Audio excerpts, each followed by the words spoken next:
I've normally been able to wing this, but this is not one I can wing. So please bear with me, I'll try and get through this. A very warm welcome to everyone, family and friends, as we all are here celebrating this wonderful marriage, Heather, Michael. A special thanks to those who have travelled far. We have our sister and our kids from Australia, family from USA and Texas. We've had people from Germany over there as well, and further parts of the UK too. As is custom, I have a few personal insights I'd like to share about you, to share with you about Heather. And don't worry, some observations about my new son-in-law, Michael. I'll come back to you separately with Michael, don't worry. What will you likely know about Heather? She is loving, caring, smart, funny, a taste for the finer things in life without being pretentious. What you perhaps don't know is she is very persuasive. She is very resourceful.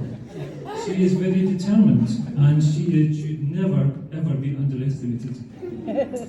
If you would indulge me, I'd like to share a few personal anecdotes. I fondly remember when we were first living in north of Glasgow, our first house. I was working in East Kilbride. I can't remember if Elspeth was in Motherwell or Grangemouth at the time. But we had the first nursery was in East Kilbride, and I drove Heather. It was 40 minutes each way, and that was wonderful. You know, went to a little nursery called Temple Tots. She was a second baby in that new nursery. We used to have toast and jamaleed, as she used to call it, in the back of the car, and she would bob up and down to either Madonna or the singing kettle. I remember those fondly. We can vividly recall attending your dancing shows, your band competitions. We celebrated your exam results. We celebrated when you were accepted to study law. Your university results, your traineeship, and your role with Aberdeen. Although it does humour us that for someone who declared they were too blonde to study maths, you ended up working in finance. I remember when you declared you wanted to be a vegetarian. I couldn't believe it. But your mum had a word with me and told me to get a grip. I pointed out there are worse things in the world than being a vegetarian, which I will come back to later. Heather rarely complains, so when she does complain, you have to take notice. And there was a time when we were on holiday, we'd taken a ferry from Greenock over to Tinnaburg. We're on the ferry, and we crossed the ferry crossing, got out, and then Heather said, "Dad, you have to stop the car." Tell me I'm not going to be sick, because that's a car, no sickness in my car. Tell me you're going to be sick. She said, "No, I can't feel my legs." Which is no surprise, because with a tiny sports car, Heather had her legs wrapped around her legs, her neck rather, with a spoon in the back and a dog. So I think it was entertaining for me. You love shopping, but banned from shopping with your dad. After we broke the bank one famous Desigual weekend, I've still got the shorts, and that's been 20 years ago. It was wonderful. You're very smart, you're very talented, but sometimes not very practical. There was band competition in Birmingham with Rachel. There's Rachel. No. Over there. Hello, Rachel. Yeah. So she phoned us up and said, "Dad, I can't get the shower to work." Now, to understand, we were completely different side of Birmingham. So it was like, "Hello, Heather, what do you want us to do about it?" Thankfully, Rachel, who's an engineer, elder Rachel, sorted it. You have a fondness for clothes, which is a common theme, Michael. And I'm sorry, Michael, but she still has some to be moved out. I'll quantify the exact number later on. Just a total aside now, Heather trained our Labrador. We have a Labrador called Bramble. And before Heather started her studies, in between with others, she was she looked after her as a puppy. Right? So she trained Bramble. So you can guess, Bramble loves cuddles. and Bramble is terrified of everything else. Any noise, any strange thing, out of kilter, she knows what's up. So, sadly, she can't be with us today, she's in the kids. But she sends her love. Heather has a love of ballet, dancing, French horn, but we may not know that she loves sailing, camping, Formula One, a true bundle of contradictions for Heather. Heather always wanted to study law from a young age, which made sense with her linguistic brain and tendency for long narrative. Most people would struggle writing 10,000 word essays, but not her, Heather. When she was studying, she would say, "Dad, I need help." I went, "Alright." So I read the question, and I read it again. And I read it again. I said, "Heather, I have no idea what this is even asking." She said, "No, I understand the question. My problem is, it's a 10,000 word essay, and I'm already at 25,000 words." That's how Heather for you. Her love of France and the French language was born from summer holidays, certainly influenced, I think, her decision to study law in French at university. She's even taught me enough French I can bluff my way through most interactions, which is quite helpful because I normally end up on a French-speaking tour somewhere, but that's a story I can tell over a beer later on. Heather is fiercely loyal and protective. I describe it as a lioness. I remember celebrating my brother-in-law Keith's 50th in Paris some years ago, when bouncers tried to stop our wee brother from entering the pub. Now, to explain, there was a line of us. Heather was in front, she was almost going through the door. Heather was stopped by this monster of a guy. Now, you looked at me, you wouldn't be surprised if you'd been turned down from the French Foreign Legion or terrified at other recruits. It was that bad. Right? So straight got stopped. Heather bypassed us, pushed past us to this French bouncer, squared up to them, and started a tirade in French. I had no idea what she was saying. I was in French. Right? So this went on for a wee while, fluent French, lots of gesturing. She grabbed Struan, pulled him into the pub, and we said, "Heather, what happened?" Right? "How did you get in?" She says, "It's quite simple." I said, "He's my twin brother. Here's my passport. He left his passport at the hotel because he's too stupid." That's sibling love for you. But for penance, she made Struan give her a piggyback all the way back to the hotel. All the way through Paris. It's quite a sight. Heather, looking back. This one? Yeah, I should have said there actually. To put that story into context, we were reflecting on it last night because you triggered the story in my mind. Yeah, and we're looking back and said, "How long ago was that?" I said, "Okay, Struan was 14. Maybe not. The best of things for his dad to encourage his son to go in the pub. Heather, you got the brains from your mum, along with your organisational skills, your drive, your tenacity to get things done. But clearly, you got the best traits from your dad. Your love of music. Remember, we used to dance with Damn Doll? Well, we called it Damn Doll, you called it Baba. To the Macarena. You appreciate nice cars. Elspeth used to work most Saturdays, and Heather and I would visit every car showroom in Glasgow until they knew me. There wasn't buying, so we were barred from a few. But she did pick up, she can pick a good car from now on. But above all else, you have a great sense of humour. I know it's not right for parents to have a favourite, but Heather, you're my favourite daughter. Heather, your mum and I are very proud of all your achievements, but more so the wonderful human being you have become. Yes. We love you dearly. Oh, you dancer, right? Michael.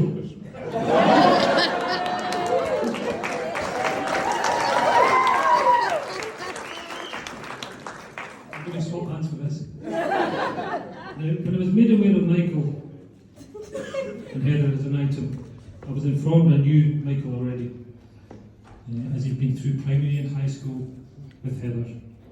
Elspeth knew him, she knew his family, but I really didn't know him. I should have, but I didn't. When I heard he was an engineer, I liked what I heard. However, she did hide one big flaw, as she knew how I'd react Remember when I stated there were worse things. Yeah, remember when I stated that there were worse things in the world than being a vegetarian. Yeah. Heather sat me down once and said, "Now, Dad, Michael, he's a vegan." And I'm sure my prejudices here. I was distraught. I was expecting some dishevelled hippie, some campaigner. When I did meet Michael, I was most pleasantly surprised how well groomed and normal he was. A very engaging young man. He did have a beard, mind. It was more shabby chic than Captain Jack Sparrow. So what do we know about Michael? Well, Michael doesn't like the heat. I mean, Heather went to Australia many years ago. Well, a few years ago, actually, not many. And for an eco-warrior, it must have been a real dilemma when camping in the Australian outback, when you had to escape the heat, and the only way you could do that was by going into the car and switching it on to get the aircon full blast. Or was that because of a hangover, Michael? Michael is a modern man. To illustrate this point, let me tell you about a time when Michael was sitting on a sofa one evening and our Labrador Bramble jumped up to show him some love. He pushed her away and said, "Bramble, you'll lick off my moisturiser."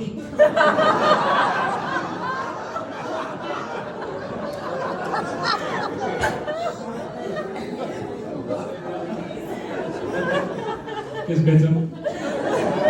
Michael is not a practical man. Tradesmen arrived at the new house carrying 2 spanners. "Ah, you must be the joiner," said Michael.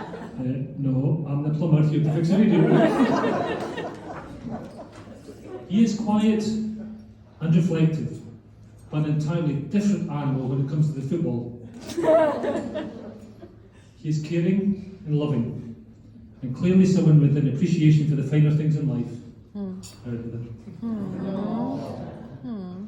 Michael, let me share some words of wisdom to help you on your way to achieving marital bliss. My number 1 fan. Provide clear instruction and coaching on the best way to complete tasks, starting with mowing the grass. In time, Heather will stop waiting for you to do it and do it herself. That is, until you can justify a sit on more, then you have to take it back. Now, I still find this one very challenging. Notice when she gets a haircut. And be sincere. Yeah? And never, ever, ever run out of chocolate. Now, Michael, you have a warm heart, a caring disposition, and you make Heather happy and complete. And you've therefore earned your position as my number 1 son-in-law.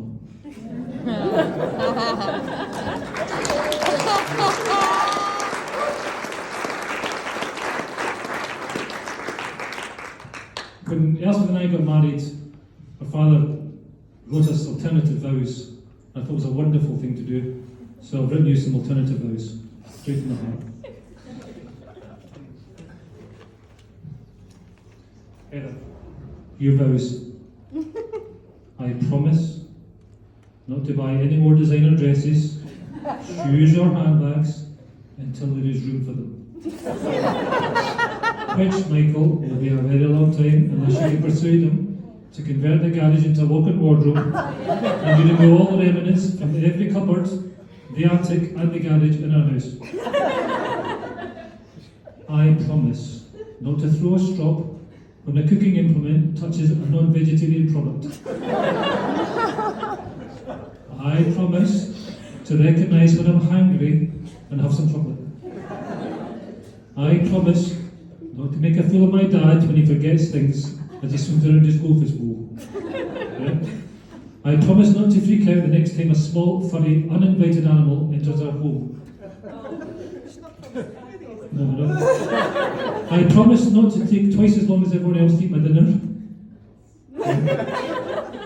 I promise to make less mess of our mirrors. Okay. I promise to control the whole cleanliness gene, and try not to trip over my own feet.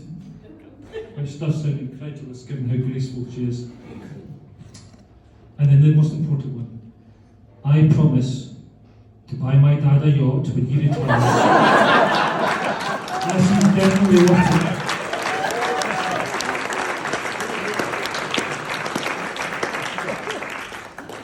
Michael, I promise, look at me, Michael. I promise to love dogs as much as cats and not to scare them by playing too hard. I promise to fuel the car during all weather and not leave it to Heather. I promise not to be a diva when we're visiting your parents and their water runs out again and I can't take a shower. I promise to ensure the snack cupboard is always full. I promise not to salt my food before tasting it.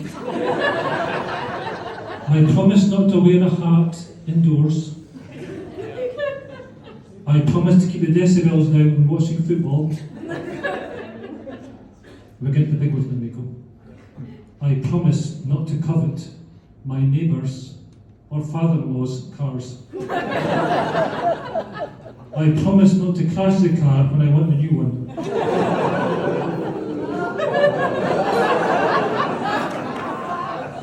Finally, some advice based on 31 years of marriage.